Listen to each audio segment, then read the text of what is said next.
Shalom, selamat pagi bagi kita semua. Kita bertemu lagi di kegiatan Chapel siswa SMP SMA Lentera Harapan Medan. Hari ini saya, Ibu Plo, akan membawakan chapel kita. Yang belum kenal dengan saya perkenalkan diri. Saya adalah Ibu Florensi, saya mengajar di SMP. Hari ini kita akan kembali memuji Tuhan dan mendengarkan firman Tuhan di dalam acara chapel kita. Mari kita mulai chapel kita dengan bersatu di dalam doa. Kita berdoa. Kami mengucap syukur atas pemeliharaan Tuhan bagi hidup kami sampai saat ini.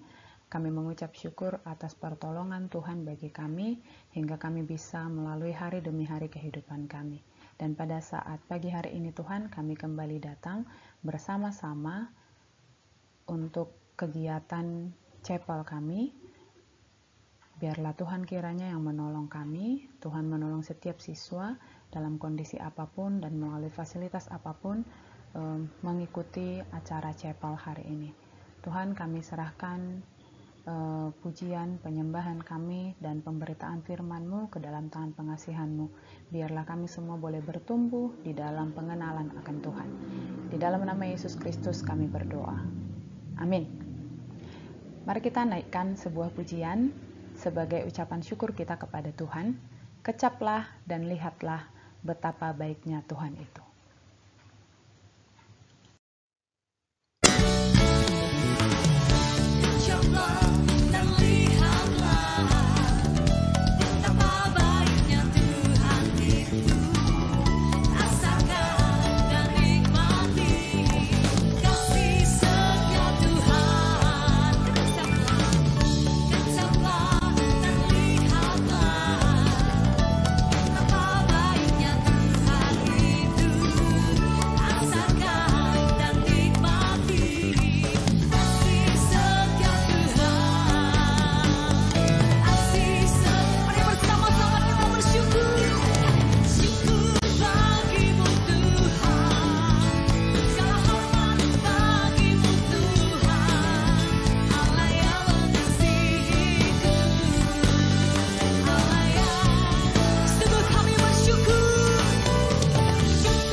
Biarlah hati kita senantiasa bersyukur kepada Tuhan atas segala kebaikan-Nya. Kita akan mendengarkan firman Tuhan. Mari persiapkan hati kita untuk mendengarkan firman Tuhan. Mari kita tenangkan hati kita. Kita naikkan pujian kita kepada Tuhan seperti rusa rindu sungai-Mu.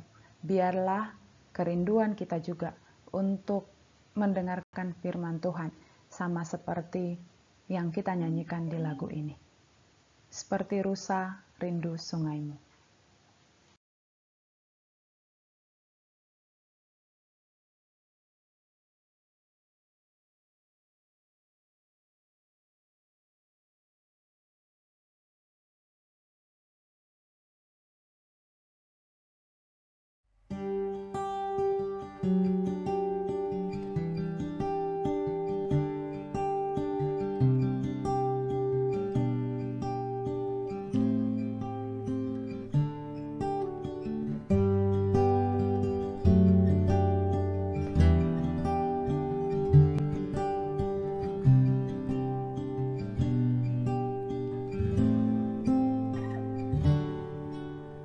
Seperti rusa rindu sungai-Mu, jiwaku rindu Engkau.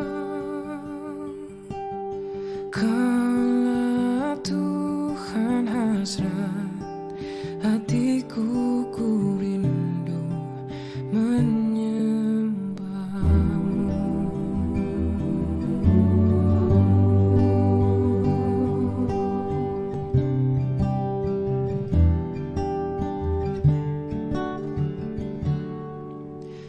seperti rusa rindu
Kita bersatu di dalam doa.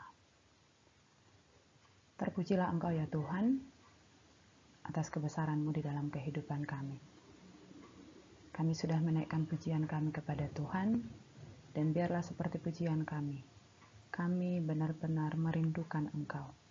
Dan ketika kami pada saat ini akan mendengarkan firman Tuhan, biarlah hati kami benar-benar menjadi seperti tanah yang subur, yang siap ditaburi oleh benih kebenaran firman-Mu. Sehingga firman-Mu boleh bertumbuh di dalam hati kami dan menghasilkan buah yang baik ya Tuhan. Bekerjalah ya Roh Kudus di antara kami. Di dalam nama Yesus Kristus kami berdoa. Amin. Nah, di topik sebelumnya, kamu sudah mempelajari tentang freedom dan identity, ya. Di chapel-chapel sebelumnya kamu sudah belajar tentang kebebasan dan juga tentang identitas. Hari ini saya akan membawakan topik yang baru mengenai satisfaction atau kepuasan. Nah, mari kita lihat bersama-sama. Kita mulai dari definisi. Saya mengambil definisi ini dari Oxford Learners Dictionaries. Ya, jadi definisi dari satisfaction itu adalah the good feeling that you have when you have achieved something or when something that you wanted to happen does happen. Ketika kamu satisfaction itu adalah perasaan yang kamu rasakan ketika kamu mencapai sesuatu atau ketika kamu mendapatkan apa yang kamu inginkan, ya. Ketika apa yang kamu inginkan terjadi, wah, terjadi. Maka disitulah muncul satisfaction atau kepuasan. Kata kerjanya adalah satisfy. Satisfy itu to provide what is wanted, needed or asked for, ya. Jadi memuaskan itu adalah semacam usaha untuk menyediakan apa yang diinginkan gitu, untuk memuaskan apa yang diinginkan, ya. Jadi artinya di sini cukup jelas supaya kamu clear dengan apa yang mau kita pelajari hari ini. Satisfaction, kepuasan, itu ya istilahnya di dalam bahasa Indonesia. Kepuasan itu adalah perasaan yang kamu miliki ketika kamu mencapai sesuatu atau sesuatu yang kamu inginkan itu terjadi.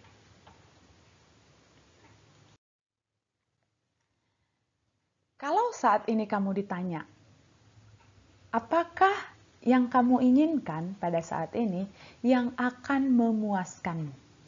Apakah yang kamu inginkan saat ini yang akan memuaskanmu? Coba dipikirkan.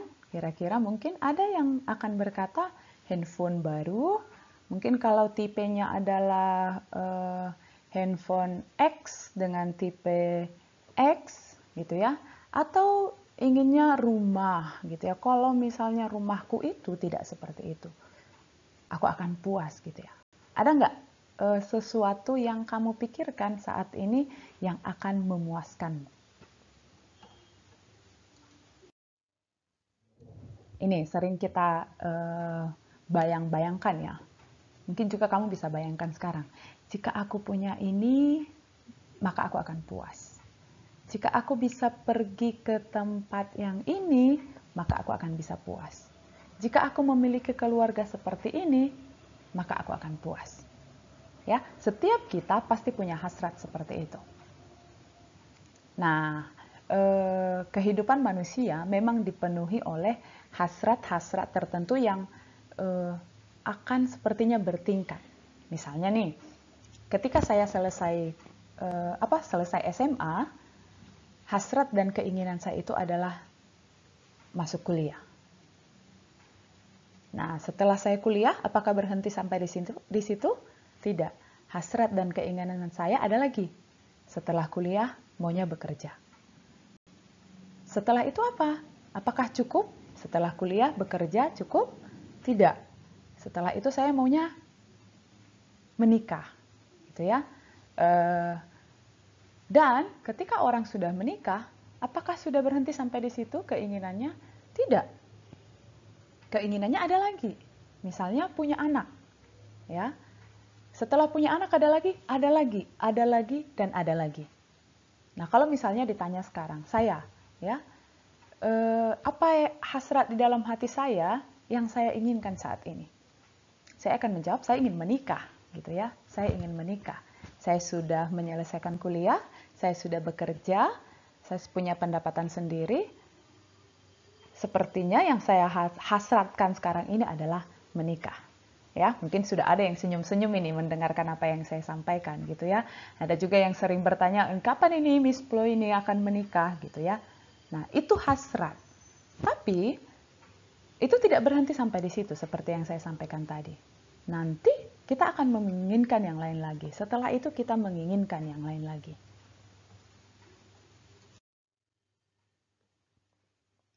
Apakah kamu pernah puas akan sesuatu?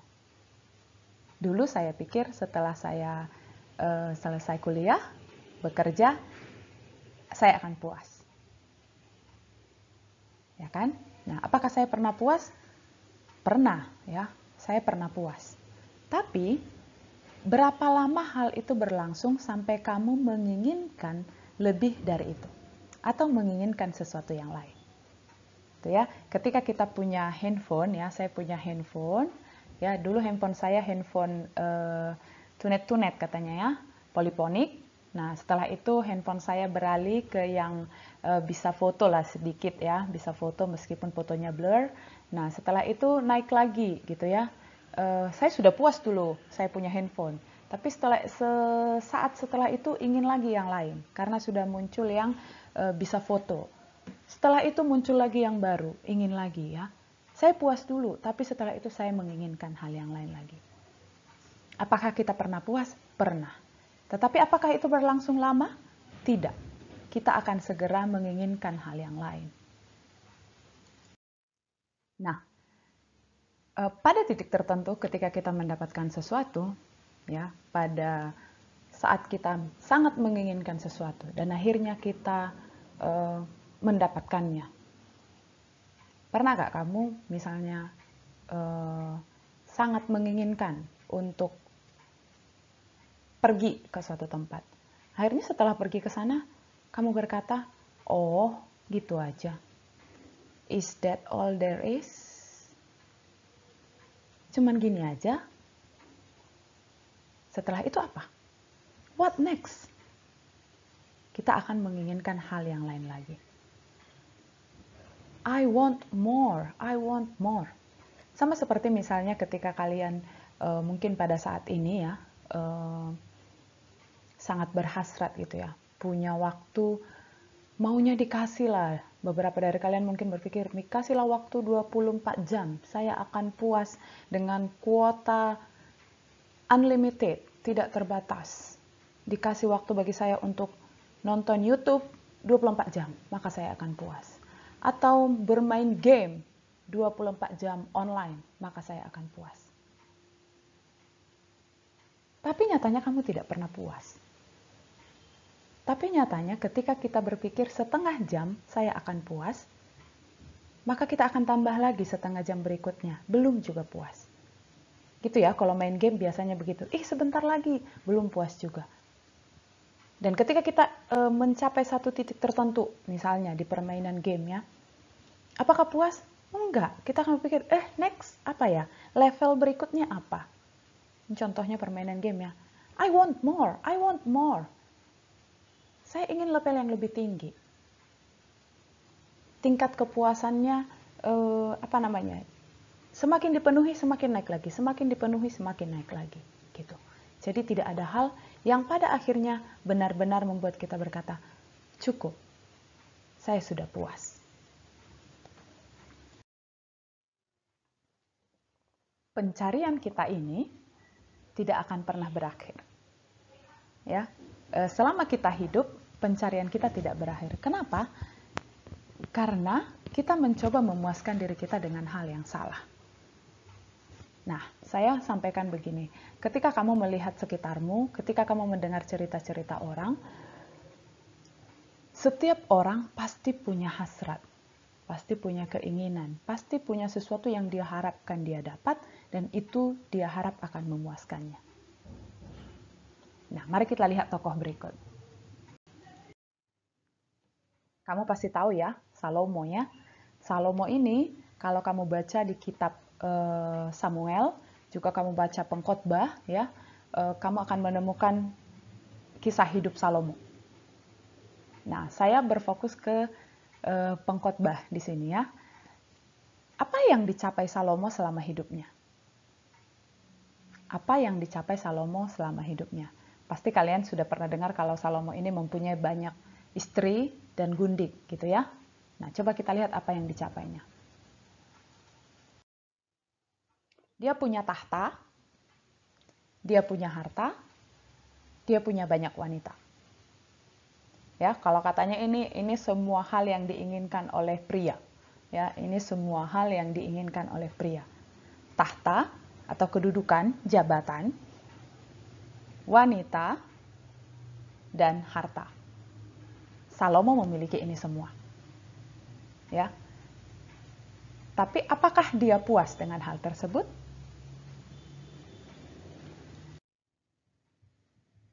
Di akhir kitab Pengkhotbah, ya, di akhir kitab Pengkhotbah, Salomo berkata di Pengkhotbah 12 ayat 13, akhir kata dari segala yang didengar ialah takutlah akan Allah dan berpeganglah pada perintah-perintahnya, karena ini adalah kewajiban setiap orang. Ya, setelah semua pencapaian Salomo, kalau kamu baca di seluruh kitab Pengkhotbah, bahkan saya kadang kalau membacanya, wah, sia-sia ya kata Salomo. Seluruh yang sudah dicapainya itu dikatakannya sia-sia.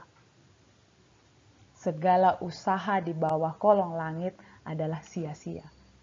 Segala harta yang sudah dia capai, kedudukan, bahkan banyaknya istri dan gundik yang dia miliki, dia katakan itu semua sia-sia. Dia berusaha keras untuk mencapai semua itu. Dan dia mendapatkannya. Tapi dia katakan sia-sia. Karena di akhir hidupnya dia berkata, akhir kata dari segala yang didengar ialah takutlah akan Allah dan berpeganglah pada perintah-perintahnya. Gitu ya. Jadi seorang Salomo yang sudah mencapai puncak tertinggi di dalam hidupnya, tidak puas dengan apa yang sudah diperolehnya. Dia mengatakan itu adalah kesia-siaan. Ya, dia mengatakan itu adalah kesia-siaan. Dan dia mengarahkan kita kepada apa? Takutlah akan Allah. Kamu mungkin mengingat juga kisah seorang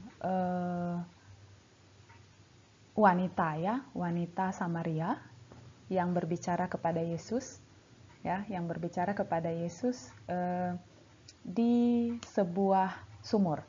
Ya.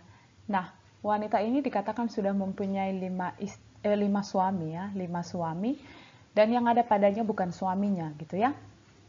Nah, saya melihat di sini bahwa wanita ini tidak menemukan kepuasan. Ya, tidak menemukan kepuasan, berganti dari sana ke sini, dari sana ke sini, akhirnya tidak menemukan kepuasan. Sampai dia bertemu dengan Yesus. Dan Yesus memberitahukan jalan yang benar kepada dia. Mari kita lihat apa yang dikatakan Alkitab. Saya akan membacakan untuk kalian dari Yohanes 6 ayat 23 sampai 35. Ayat 25 sampai 35 ya. Ketika orang banyak menemukan Yesus di seberang laut itu, mereka berkata kepadanya, "Rabi, bila mana engkau tiba di sini?" Yesus menjawab mereka, "Aku berkata kepadamu, sesungguhnya kamu mencari aku bukan karena kamu telah melihat tanda-tanda, melainkan karena kamu telah makan roti itu dan kamu kenyang. Bekerjalah bukan untuk makanan yang akan dapat binasa, melainkan untuk makanan yang bertahan sampai kepada hidup yang kekal, dan yang akan diberikan Anak Manusia kepadamu. Sebab dialah yang disahkan oleh Bapa, Allah dengan materainya." Lalu kata mereka kepadanya, "Apakah yang harus kami perbuat supaya kami mengerjakan pekerjaan yang dikehendaki Allah?" Jawab Yesus kepada mereka, Inilah pekerjaan yang dikehendaki Allah, yaitu hendaklah kamu percaya kepada Dia yang telah diutus Allah. Maka kata mereka kepadanya, tanda apakah yang engkau perbuat supaya dapat kami melihatnya dan percaya kepadamu? Pekerjaan apakah yang engkau lakukan? Nenek moyang kami telah makan mana di padang gurun, seperti ada tertulis mereka diberinya makan dari surga. Maka kata Yesus kepada mereka, aku berkata kepadamu, sesungguhnya bukan Musa yang memberikan kamu roti dari surga, melainkan Bapa-Ku yang memberikan kamu roti yang benar dari surga. Karena roti yang dari Allah, ialah roti yang turun dari surga dan yang memberi hidup kepada dunia. Maka kata mereka kepadanya, Tuhan, berikanlah kami roti itu senantiasa. Kata Yesus kepada mereka, akulah roti hidup. Barang siapa datang kepadaku, ia tidak akan lapar lagi. Dan barang siapa percaya kepadaku, ia tidak akan haus lagi. Demikian pembacaan firman Tuhan. Kita akan melihat dari satu perikop ini, 3 bagian yang saya highlight ya. Di ayat 26, Yesus menjawab mereka, aku berkata kepadamu sesungguhnya kamu mencari aku bukan karena kamu telah melihat tanda-tanda, melainkan karena kamu telah makan roti itu dan kamu kenyang. Gitu ya. Nah, di sini Yesus menunjukkan bahwa Yesus ingin mengatakan bahwa orang-orang yang mengikuti Yesus itu adalah untuk sesuatu yang mengenyangkan mereka. Jadi karena mereka kenyang, oh ini nih sumber pemberi makanan, maka mereka mencari Yesus. Ya. Untuk menanggapi itu, Yesus berkata di ayat 27, bekerjalah bukan untuk makanan yang akan dapat binasa. Tadi di ayat sebelumnya dibilang, karena kamu telah makan roti. Roti diistilahkan di sini sebagai sesuatu yang akan dapat binasa. Ya, makanan, ketika kita makan, masuk ke dalam perut, habis. Sebentar lagi kita butuh makanan lagi. Setelah itu kita akan butuh makanan lagi. Dan itu adalah sesuatu yang dapat binasa. Melainkan untuk makanan yang bertahan sampai kepada hidup yang kekal. Yang akan diberikan anak manusia kepadamu. Sebab dialah yang disahkan oleh Bapa Allah dengan meterainya. Yesus menawarkan satu hal yang kekal sebagai ganti dari satu hal yang sementara. Ya, saya melihat yang dikatakan yang akan dapat binasa ini bukan hanya soal makanan ya, karena kalau kita lihat sekarang manusia bekerja, manusia berusaha bukan hanya untuk sepiring nasi lagi, tapi untuk banyak hal. Bekerja untuk mendapatkan banyak hal. Ya, kalau sudah punya rumah gitu ya, pengen punya mobil, kalau sudah punya mobil, pengen punya ini gitu ya. Kalau sudah makan A, pengen makan yang itu, pengen makan yang itu. Semuanya itu adalah hal yang akan binasa. Seperti hal-hal yang dicapai oleh Salomo tadi, ya, Salomo, harta, wanita, dan tahta, itu juga akan binasa. Semua akan berlalu. Ketika kita berlalu dari dunia ini, semua itu pun akan kita tinggalkan. Tapi Yesus menawarkan makanan yang akan bertahan sampai kepada hidup yang kekal. Yang akan memuaskan bukan hanya sekali waktu dan akan butuh lagi. Tapi ini akan bertahan sampai kekekalan. Akan bertahan sampai kekekalan. Apa itu? Kata Yesus kepada mereka, akulah roti hidup. Barang siapa datang kepadaku, ia tidak akan lapar lagi, dan barang siapa percaya kepadaku, ia tidak akan haus lagi. Roti yang hidup itu, roti yang tidak akan binasa itu, ialah Yesus Kristus sendiri. Sama seperti yang disampaikan oleh Salomo tadi, di akhir hidupnya, di akhir kitab Pengkhotbah, dia katakan, takutlah akan Tuhan. Di sini, seperti yang ditawarkan oleh Yesus Kristus, saya juga menawarkan hal yang sama. Bahwa apa yang akan memuaskan kita adalah roti hidup itu. Yesus Kristus sendiri. Sejauh apapun pencarian kita, sampai kemanapun kita berkeliling dunia, mencari hal yang memuaskan hati kita, memuaskan hasrat kita, memuaskan segala keinginan-keinginan kita, kita akan berakhir pada hasrat yang lain. Hasrat yang lebih tinggi. Ingin memuaskan hal yang lebih tinggi lagi.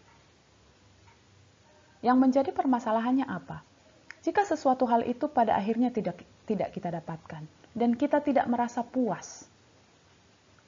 Ya, itu bisa berakibat buruk kepada kehidupan kita. Satu lagi, ketika seseorang mendapatkan apa yang memuaskan dia. Dan dia akan terus berhasrat. Karena dia tidak menemukan sesuatu hal yang pada akhirnya dia berkata cukup. Pada akhirnya dia merasa cukup. Maka Yesus menawarkan satu hal yang kekal, yaitu dirinya sendiri sebagai roti hidup. Dia berkata kalau kita datang kepada Dia, maka kita tidak akan lapar lagi.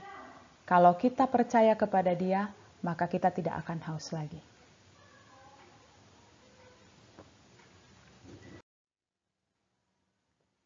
Seorang pemazmur mengatakan hal ini di dalam Mazmur 42 ayat yang kedua sampai ayat yang kelima. Saya bacakan untuk kita semua. Kerinduan kepada Allah. Seperti rusa yang merindukan sungai yang berair, demikianlah jiwaku merindukan Engkau ya Allah. Jiwaku haus kepada Allah yang hidup. Bilakah aku boleh datang melihat Allah? Air mataku menjadi makananku siang dan malam. Karena sepanjang hari orang berkata kepadaku, di mana Allahmu? Inilah yang hendak ku ingat. Sementara jiwaku gundah gulana. Bagaimana aku berjalan maju dalam kepadatan manusia, mendahului mereka melangkah ke rumah Allah dengan suara sorak-sorai dan nyanyian syukur. Dalam keramaian orang-orang yang mengadakan perayaan. Saya coba pelajari sedikit tentang bagian ayat ini. Ini adalah cerita tentang kerinduan orang-orang Israel. Ya, orang Israel itu mengadakan perayaan setiap tahun di Bait Suci. Jadi Bait Suci ini kan ada di Yerusalem ya. Jadi setiap orang dari seluruh perantauan, dari manapun berada, dari setiap kota manapun akan berjalan menuju Yerusalem pada saat perayaan tersebut. Itu makanya dikatakan, bagaimana aku berjalan maju dalam kepadatan manusia, mendahului mereka melangkah ke rumah Allah. Ya, itu adalah satu hal yang dilakukan tahun demi tahun oleh bangsa Israel, demi datang ke rumah Allah untuk perayaan tersebut. Lagu yang kita nyanyikan tadi sebelum firman Tuhan berasal dari ayat ini ya, liriknya berasal dari ayat ini. Seperti rusa yang merindukan sungai yang berair, demikianlah jiwaku merindukan Engkau ya Allah. Ketika kita menerima roti hidup itu, Yesus Kristus itu sebagai juru selamat kita, sebagai satu-satunya yang akan memuaskan kita.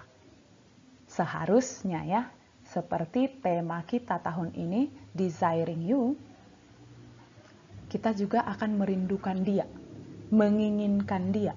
Kalau di sini dikatakan seperti rusa yang merindukan sungai yang berair. Demikianlah jiwaku merindukan Engkau ya Allah.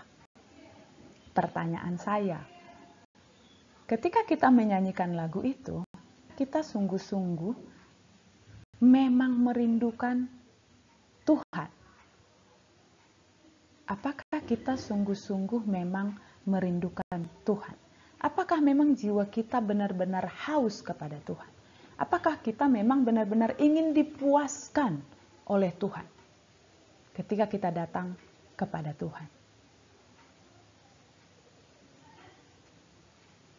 Ya, hanya Tuhan yang akan dapat memuaskan segala hasrat kita. Ketika kita menemukan kepuasan di dalam Dia, kita memang akan tetap haus, tapi hausnya kita adalah kepada Tuhan. Kita akan tetap lapar, laparnya kita kepada Tuhan. Kita akan menemukan di dalam Tuhan apa yang kita inginkan, apa yang kita butuhkan. Disitulah yang tertinggi kita dapatkan. Bukan masalah makanan jasmani, bukan masalah apa yang kita dapatkan di dunia ini. Tetapi adalah ketika jiwa kita bertemu secara pribadi dengan Kristus dan Dia yang akan memuaskan kita. Dan di dalam Dia kita akan mencukupkan diri dengan apa yang kita dapatkan dari Tuhan.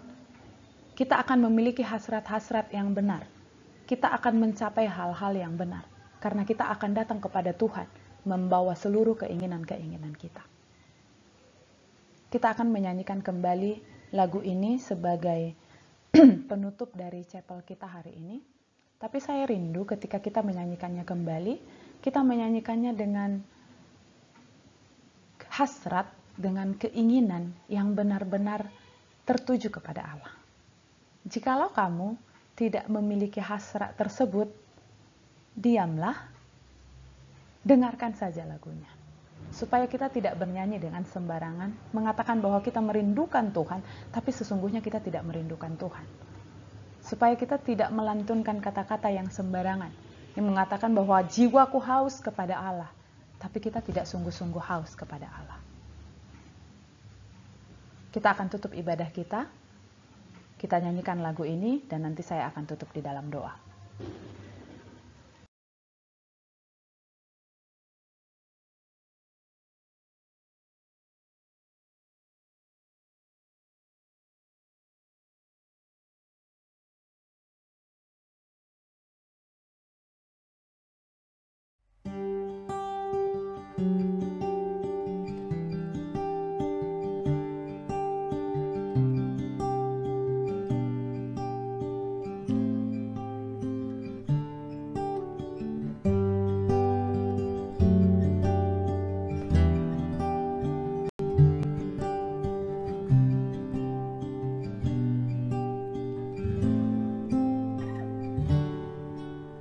Seperti rusa rindu sungaimu, jiwaku rindu Engkau. Kala Tuhan hasrat, hatiku ku rindu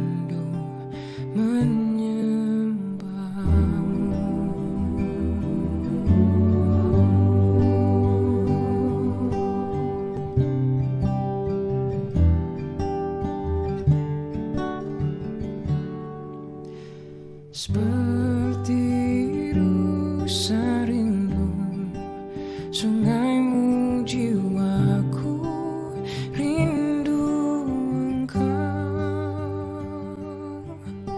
Kala Tuhan hasrat, hatiku ku rindu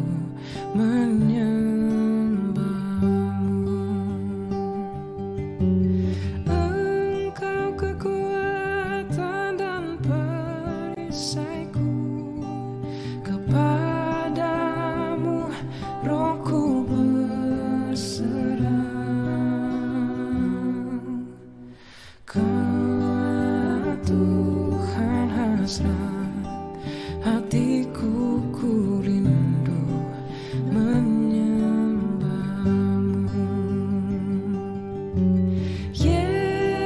Yesus, Yesus, Kau berarti bagiku. Oh Yesus, Yesus, Kau segalanya bagiku. Yesus, Yesus, Kau berarti bagiku. Oh Yesus, Yesus, Kau segalanya bagiku.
Demikianlah ibadah chapel kita hari ini. Kiranya kita boleh menemukan roti hidup itu, bertemu dengan Kristus secara pribadi, karena ialah yang sanggup memuaskan hasrat kita. Biarlah kiranya segala kemuliaan hanya bagi Yesus Kristus. Kita bersatu di dalam doa. Kami sudah memuji Engkau, kami sudah mendengarkan firman-Mu. Biarlah kiranya Tuhan, Engkau yang menolong kami untuk menjadi pelaku firman-Mu. Biarlah Tuhan, setiap anak-anak-Mu boleh menemukan Engkau, roti hidup itu. Bahwa ketika kami bertemu secara pribadi dengan Engkau, maka kami akan menemukan kepuasan, maka kami akan menemukan ketenangan, maka kami akan mampu mencukupkan diri kami dengan apa yang kami dapatkan dari Tuhan. Tuhan, biarlah Roh Kudus-Mu kiranya bekerja di dalam hati anak-anak-Mu. Biarlah Tuhan, Engkau yang berkuasa atas mereka, supaya setiap hasrat dan keinginan mereka, apa yang mereka pikirkan dapat memuaskan mereka, boleh dimurnikan di dalam Tuhan, boleh dimurnikan oleh Roh Kudus-Mu ya Tuhan. Terima kasih Bapa, kami sudah selesai ibadah chapel hari ini. Berkatilah kiranya pembelajaran sepanjang hari ini. Tuhan yang menolong setiap guru, Tuhan menolong setiap anak-anak kami supaya pembelajaran boleh berjalan dengan baik dan nama Tuhan dipermuliakan. Di dalam nama Yesus Kristus kami telah berdoa. Amin. Sampai jumpa lagi di chapel berikutnya. Tuhan Yesus memberkati.